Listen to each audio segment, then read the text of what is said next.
యేసుక్రీస్తు నామంలో పరిశుద్ధాత్మ ఆశీర్వాదమును ప్రతిరోజు పొందుకుంటున్న ప్రతి ఒక్కరికి హృదయపూర్వక వందనాలు తెలియజేస్తూ ఉన్నాను. ప్రతిరోజు కూడా మన సమయము వ్యర్థపరచుకోకుండా ఉదయం లేవగానే మన సమయము దేవునికి ఇచ్చినట్లయితే దేవుడు మనను దీవిస్తాడు, ఆశీర్వదిస్తూ ఉంటాడు. ఈరోజు పరిశుద్ధాత్మ దేవుడు ఈ ఉదయకాలం ఇస్తున్న వాగ్దానము దావీదు రాసిన కీర్తనలో 116 అధ్యాయము 11వ వచనము. నేను తొందరపడిన వాడినై ఏ మనుష్యుడు నమ్మదగిన వాడు కాడని కంటుకొని యెహోవా నాకు చేసిన ఉపకారాలన్నిటికీ నేనేమి చెల్లించెదను. ఈరోజు పరిశుద్ధాత్మ దేవుడు మనకిస్తున్న వాగ్దానము, ఏ మనుష్యుడు నమ్మదగిన వాడు కాడనుకుంటుని. నిజమే, మనం ఈ లోకంలో ఎక్కువగా మనుష్యులను నమ్ముతూ ఉంటాము. దేవుడు అప్పటి వరకు మన జీవితంలో ఎన్ని కార్యాలు చేస్తాడు, ఎన్నో అద్భుతాలు చేస్తాడు. కానీ మనుషుల మీద ఉంటున్న నమ్మకము దేవుడి మీద నమ్మకం కలిగి ఉండలేకపోతున్నారు. ఒక మనుష్యుని నమ్ముతారు, కానీ మన పట్ల దేవుడు అనేక కార్యాలు చేసే దేవుణ్ణి, అనేక అద్భుతాలు చేసే దేవుణ్ణి, ప్రతి అపాయం నుండి తప్పించే దేవుణ్ణి, భయంకరమైన రోగముల చేత వ్యాధుల చేత బాధపడుతున్నప్పుడు, మరణ పడక మీద ఉన్నప్పుడు, మనము చనిపోయే స్థితిలో ఉన్నప్పుడు దేవుడు మనం రక్షించిన దేవుణ్ణి మనము మర్చిపోతూ ఉంటాం. ఎవరో ఏదో ఒక ఆశను చూపించినప్పుడు మనుషుడు ఏదో ఒక ఆశతోటి మనం మోసపుర్చాలని చూసిన మనుషుని మాత్రం బాగా నమ్ముతూ ఉంటాం. అలా నమ్మి మనము దేవునితో ఉండలేని వారిగా ఉంచున్నాం. ఇక్కడ అందుకే చెప్తున్నాడు, ఏ మనుషుడు నమ్మదగిన వాడు కాడనుకొంటిని. చూడండి, నిజమే, భూలోకంలో ఉన్న ప్రతి ఒక్కరు కూడా మనం అనుకుంటుంటాం, అయ్యో ఆ వ్యక్తి చాలా మంచివాడు అని మనం పై రూపమును అనుకుంటాం. కానీ అంతరంగంలో ఎటువంటి రీతిలో ఉన్నాడో తెలుసుకోలేక ఎంతోమంది మోసపోతూ ఉన్నారు. ఈ మధ్యకాలంలో ఒక సిస్టర్ నాకు కాల్ చేసింది. చాలా భక్తిపరుడు తన క్రిస్టియన్. ఎప్పుడు చూసినా అమ్మ ప్రార్థన చేస్తూ ఉంటాడు, ఎప్పుడు వాక్యం చదువుతుంటాడు. నేను తనని మందిరంలోకి వచ్చినప్పుడు ఎన్నో మార్లు చూశాను. కానీ తనలో ఉన్న దీనత్వము, తగ్గింపు చాలా ఇదిగా ఉండి తనతో నేను మాట్లాడుతూ ఉండేదాన్ని. అలా మాట్లాడుతున్న కొన్ని రోజులకు పరిచయం ఎక్కువైపోయి అతను నన్ను ఒక సహాయం అడిగాడు. తను ఒక 3 lakhs కావాలి సిస్టర్, నేను మళ్ళీ ఇచ్చేస్తాను మీకు, నాకు అమౌంట్ రావాల్సి ఉందని చెప్పడమును బట్టి తన యొక్క పై రూపాన్ని చూసి నమ్మి తను చాలా మంచి వ్యక్తి కదా ఇచ్చేస్తాడు అనేసి ఆమె 3 లక్షలు తనకిచ్చిందంట. ఇచ్చాక అతను 1 నెల 2 నెలలు మందిరానికి అలా వస్తూ తర్వాత రావడం మానేశాడంట.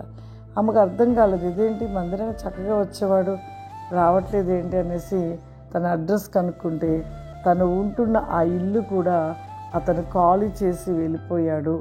ఎక్కడున్నాడో మాకు తెలియదని వాళ్ళు చెప్పినప్పుడు మరలా తన ఫోన్ కాల్ చేసినప్పుడు తన ఫోన్ స్విచ్ ఆఫ్. తను ఎంతో గుండెలు బాదుకొని ఏడుస్తూ ఆమె నిజంగా ఎంత బాధపడుతూ నాకు కాల్ చేసింది. అమ్మా ఇట్లా పరిస్థితి అమ్మా, ఇలా జరిగిందమ్మా ఇలా అనేసి అని చెప్పినప్పుడు, మరి ఎలా అమ్మా నువ్వు అలా ఎలా నమ్మి ఇచ్చావు అంటే, లేదమ్మా ఎంతో చాలా తన యొక్క మనసును, తన యొక్క పద్ధతిని, తన విధానం చూసి చాలా మంచివాడు అనుకున్నాను. కానీ మన మందిరానికి వస్తాడు కదా అనుకున్నాను, కానీ అతను ఇలా చేస్తాడు అనుకోలేదని తను ఎంతగా ఏడ్చేసి ప్రార్థనలో పెట్టండి అమ్మా అని చెప్పింది. చూడండి మనుషులు ఎలా మోసం చేస్తున్నారు, మనుషులు ఎంత నమ్మకంగా ఉండి మనుషులను మోసపరుస్తూ ఎంతగానో మోసపరితమైన జీవితంలో జీవిస్తున్నారు. ఒక్కసారి మనం ఆలోచన చేద్దాము. నిజంగా నేను అనుకున్న నా సిస్టరు అలా కాకుండా దేవునితో ఎక్కువగా ఉండి నిజంగా అతను ఒక విధానమును తను తెలుసుకునేటట్లయితే బాగుండేది. తన పై రూపాన్ని చూసింది. తను ఇచ్చేటప్పుడు దేవుని సన్నిధిలో ప్రార్థన చేసి దేవుని చిత్తంగా దేవుని అడిగి అతను ఎలాంటి వాడో తెలుసుకున్నాక అవి ఇచ్చినా బాగుండేదని నేను అనుకున్నాను. నిజంగా చాలామంది ఇలా మోసపోతూ ఉన్నారు. మన జీవితంలో దేవుని కంటే ఎక్కువగా ఎవరిని ప్రేమించొద్దు, దేవుని కంటే ఎక్కువగా ఏ మనిషిని కూడా నమ్మకూడదు. అదొకటి మనం జ్ఞాపకం చేసుకోవాలి. మనం ఎప్పుడు కూడా దేవుణ్ణి నమ్మి దేవునితో ఉంటే దేవుడు అన్ని విధాలు ఇస్తాడు. కానీ మానవుడు మాత్రము ఆ విధంగా దేవుని నమ్మలేని స్థితిలో ఉంటూ మనుష్యులు నమ్మి మోసపోతున్న ప్రజలు ఎంతోమంది ఉన్నారు. కాబట్టి మన జీవితంలో ఈ లోకమైన మనుషులను నమ్ముట కంటే యెహోవాను ఆశ్రయించటం మేలు. ఈ లోకంలో మనుషులను నమ్ముట కంటే యెహోవాను ఆశ్రయించటం మేలు. రాజులను నమ్ముట కంటే యెహోవాను ఆశ్రయించటం మేలు. ఇది మన హృదయంలో ఎప్పుడు కూడా ఉండాలి. నాకైతే ఈ యొక్క వాక్యం చాలా ఇష్టం. ఈ మనుషులను నమ్ముట కంటే యెహోవాను ఆశ్రయించటం మేలు అనేది ఒక మాట నాకు ఎంతో ఇష్టం. ఈ లోకంలో మనుషులను నమ్మిన ప్రతి ఒక్కరు మోసపోతారు. దేవుడిని నమ్మిన ఏ మనిషి మోసపోడు. ఎప్పుడు కూడా నిత్యము కూడా దేవుని ఆశీర్వాదం చేత వెలిగించబడుతూ ప్రతి విషయంలో కూడా వారు దీవించబడుతూ అన్ని విషయాలలో కూడా దేవుడు వారికి సహాయంగా ఉంటూ ఉంటాడు. ప్రార్థన చేసుకుందాము. సర్వశక్తివంతుడా దయగల తండ్రి, నీకు వందనాలు చెల్లిస్తున్నానయ్యా. ఈ యొక్క ప్రోగ్రాం ఎంతమంది చూస్తున్నారో ప్రభా, ప్రతి బిడ్డను కూడా మీరు దీవించండి. ఈ దినము నాయన, ఈ ఉదయ కాలమే ప్రభా, పరిశుద్ధాత్మ ఆశీర్వాదమును పొందుకునేటకు ఎంతో ఆశను కలిగి ఉంటున్న బిడ్డలు ఎంతోమంది ఉన్నారు ప్రభా. వారందరూ కూడా మీ యొక్క స్టిక్కాబా షూరిక్కమాందర, మీరు రిక్కబా షామ్దిలి స్టిక్కారిక్కమాందర ప్రభా, ప్రతి ఒక్కరి మీరు ఆశీర్వదించమని అడుగుచున్నానయ్యా.